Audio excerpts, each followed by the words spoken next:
Hello students, my name is Rimsha. I'm teacher of class 6 from Yardley International School.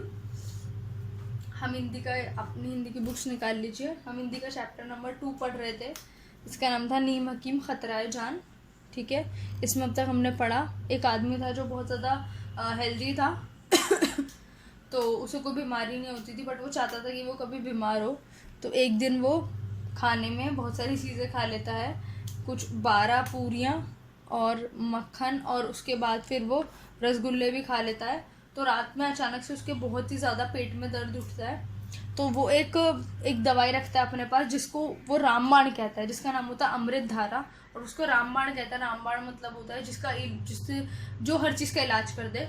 ठीक है, जो सबसे बहुत ही परफेक्ट एक दवाई होती है उसको बोलता है, उसको हम बोल सकते हैं रामबाण। तो उसका नाम होता है अमृत धारा। तो उसे हमेशा अपने पास रखता है। तो रात में जब उसका दर्द उठता है तो वो कुछ बूंदें उसकी पी लेता है। उसके दर्द ठीक नहीं होता तो एक और बार, दोबारा, तिबारा, ऐसे पूरी रात वो थोड़ी लेता रहता है और सुबह तक वो पूरी शीशी खत्म हो जाती है, लेकिन उसके दर्द में कोई भी कमी नहीं आती। तो सुबह मजबूरी में उसे डॉक्टर को बुलाना पड़ता है। तो उसके घर पे एक डॉक्टर आता है जो एक सरकारी अस्पताल में काम करता है। ठीक है, तो वो आके उसे एक दवाई का नाम देता है और बोलता है कि अस्पताल अभी खुला नहीं होगा, तो आप जाके इसे बाहर से मंगवा लीजिए। तो एक फार्मेसी का नाम बताता है, चंद्रकला फार्मेसी। वो बोलता है कि यहाँ से मंगवा लो ये दवाई, और इस दवाई से तुम एक ही बारी में, मतलब दो बारी दवाई खाने के बाद तुम बिल्कुल ठीक हो जाओगे। ठीक है तो हमने यहाँ से पढ़ा था अभी अस्पताल खुला ना होगा, नहीं तो आपको दवाई मंगवानी ना पड़ती। उसने बोला कि अस्पताल अभी खुला नहीं होगा और ना आपको दवाई मंगवानी नहीं पड़ती, लेकिन अब अस्पताल बंद है तो चंद्रकला फार्मेसी से दवाई मंगवा लीजिए। आप ऐसा कीजिए, चंद्रकला फार्मेसी से किसी को भेज के अपने लिए ये दवाई मंगवा लीजिए। वो दवाई लिख कर दे देता है। वहाँ दवाइयाँ ताज़ी मिलती हैं। वो कहता है कि वहाँ पे दवाइयाँ बिल्कुल ताज़ी दवाइयाँ मिलती हैं, कोई भी पुरानी ऐसी दवाई नहीं मिलती जो ख़राब हो या बहुत पुरानी हो। तो आप वहाँ से दवाई मंगवा लीजिए, वहाँ बिल्कुल आपको सही और ताज़ी दवाई मिलेगी। बोतल में गर्म पानी करके सेकिएगा। ठीक है, तो बोलता है कि बोतल में गर्म पानी कर लीजिएगा और उससे अपनी सिकाई कीजिएगा। मतलब अपने जब हमारे कहीं दर्द होता है तो हम जो बोतल में पानी गर्म करके अपने जहाँ पे भी दर्द है वहाँ रख लेते हैं। अपने घर पे भी देखा होगा, अपने घर पे भी कभी ऐसा कुछ करते हुए बड़ों को, तो वो ऐसा करते हैं। तो गर्म पानी में, बोतल में गर्म पानी भर के उस पर सिकाई कर लीजिएगा, तो उससे आप सही हो जाएंगे। दवाई पी ली गई, फिर उसने दवाई भी पी ली। गर्म पानी के लिए वो कह के चला गया, उसने उसके जाने के बाद दवाई मंगवा के दवाई पी ली। गर्म बोतलों से सेक भी आरंभ हुआ। ठीक है, फिर उसके बाद गर्म बोतलों से उसने सेकना भी शुरू करा, जैसे कि डॉक्टर ने कहा था गर्म बोतल से अपनी सिकाई कीजिएगा। सेकते सेकते छाले पड़ गए पर दर्द में कमी न हुई। मतलब इतने सेका, इतना गर्म पानी से इतनी बार करा, इतना ज़्यादा गर्म करा कि उसके छाले पड़ गए, पर उसके दर्द में इतनी सी भी कमी नहीं आई। इतनी बार उसने सिकाई करी, एक दो बार नहीं, पूरा दिन वो करता रहा, पर ज़रा से भी दर्द में कमी नहीं आई। दोपहर हुई, शाम हुई, पर दर्द ने मुझसे ऐसा प्रेम दिखलाया कि हटने का नाम ही नहीं। मतलब कह रहा है कि सुबह डॉक्टर को बुलाया था, उसके बाद वो दवाई देकर गया और वो सलाह देकर गया। तो उस सलाह के मुताबिक उसने सिकाई भी करी, दवाई भी ली। दोपहर हो गई, दर्द में कोई कमी नहीं है। दोपहर से फिर शाम हो गई, पर उसे एक लगा कि दर्द को तो मुझसे ऐसा प्रेम, इतना प्यार हो गया था कि वो मेरे से दूर ही नहीं जाना चाह रहा था, हट ही नहीं रहा था मेरे पास से। मेरे पास दर्द हो ही जा रहा था लोग देखने के लिए आने लगे। अब इतना दर्द हो गया कि पूरी जगह पे पता चल गया। धीरे धीरे लोग उसके घर पे उसे देखने आने लगे कि भाई आखिर ऐसी क्या बात हो गई, जो इंसान कभी बीमार नहीं होता उसको ऐसा एक दर्द लग गया कि पूरी रात नहीं सो पाया। वो पूरी रात उसने दवाइयाँ ली, सुबह से शाम हो गई, दूसरी दवाई भी ले ली, सिकाई भी कर ली, पर उसका दर्द सही नहीं हो रहा। मेरे घर पर मेला लगने लगा, इतने लोग आने लगे, ऐसा लग रहा था जैसे घर पे मेला लगा हुआ। ऐसे लोग आए जा रहे थे इतने लोग, क्या लग रहा था कि घर पे मेला सा लगा हुआ है, इतने मेहमान आए जा रहे हैं। ठीक है, ऐसे लोग आए कि क्या यहाँ तक लिखूँ, मतलब इतने सारे लोग आए, ऐसे लोग आए कि नाम भी लिखने में तो जगह कम पड़ जाएगी, मैं किस किस का नाम लिखूँ, क्या क्या लिखूँ, इतने सारे लोग आए।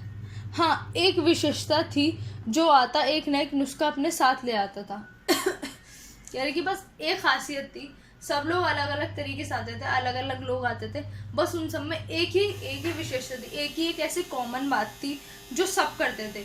वो था कि जब सब आते थे तो अपना अपना एक नुस्खा साथ ले आते थे। अपना नुस्खा मतलब होता है अपना एक इलाज। हर कोई कहता था कि कोई यूँ कर ली, कोई ऐसे कर लीजिए, कोई वैसे कर लीजिए। अपना अपना एक नुस्खा, अपना अपना एक इलाज अपने साथ ले आते थे। हर आके हर कोई एक नया इलाज मेरे पेट दर्द का बताता था। किसी ने कहा अजी कुछ नहीं, हींग पिला दो। कोई कहता था अरे कुछ नहीं है, ऐसा करो इन्हें हींग पिला दो, इससे इनका दर्द सही हो जाएगा। किसी ने कहा चूना खिला दो। कोई कहता था हींग खिला दो, कोई कहता था कि चूना खिला दो। खाने के सिवाय जूते के और कोई चीज़ बाकी नहीं रह गई जो जिसे लोगों ने ना बताया हो।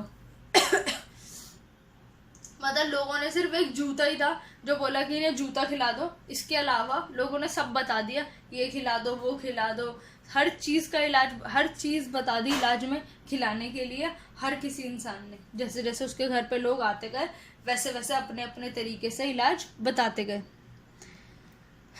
3 दिन बीत गए, दर्द में कमी ना हुई।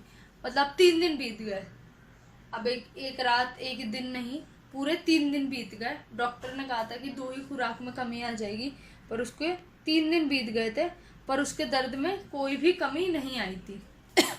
लोग आते मुझे देखने के लिए, पर चर्चा छिड़ जाती।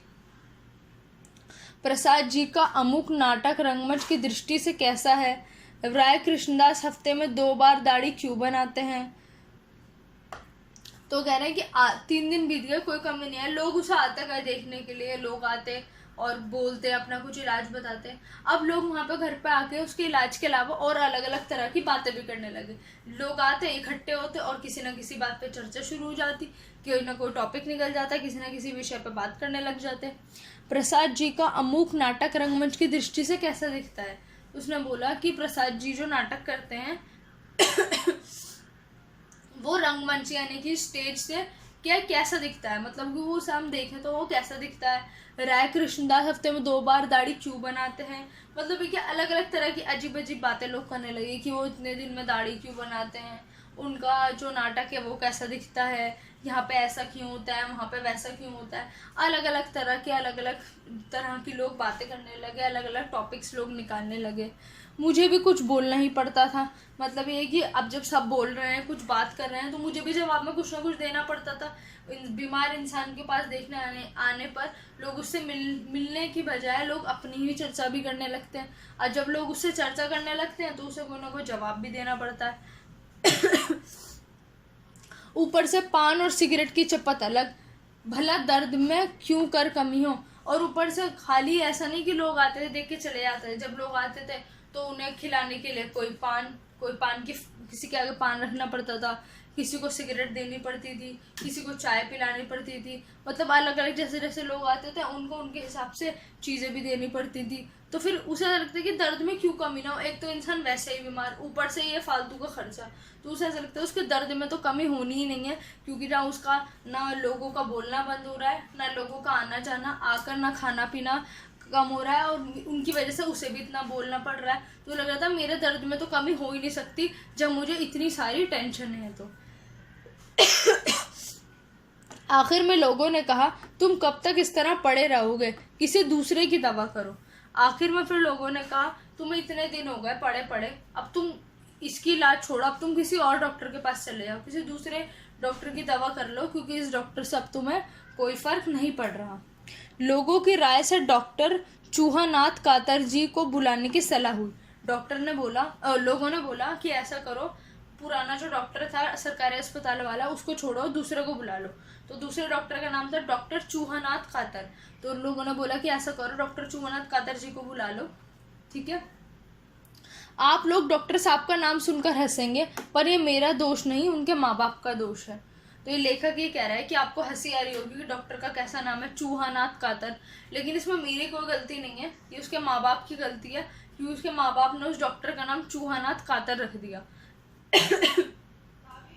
अब लोगों की बहुत ज़्यादा सलाह देने के बाद डॉक्टर चूहानाथ कातर जी को बुलाने की सलाह हुई कि ठीक है उन्हें बुला लो, पुराने डॉक्टर से तो कोई फ़र्क नहीं पड़ रहा, तो क्या पता ये डॉक्टर चूहानाथ जी से कुछ आपको फ़र्क पड़ जाए, ठीक है। तो अब जो है यहाँ से हम नेक्स्ट क्लास में पढ़ेंगे। आई होप यहाँ तक आपको समझ आ गया होगा। बहुत ही ईजी और बहुत ही इंटरेस्टिंग स्टोरी चल रही है। आगे देखते हैं स्टोरी में क्या होता है। ठीक है, तब तक आप इसको, ये जो आपके वर्ड्स हैं इनके मीनिंग आपको नीचे दिए हुए हैं, पहले बताया था मैंने, वो आप हैंड टू हैंड नोट करते जाइए अपनी अपनी नोटबुक्स में। ओके।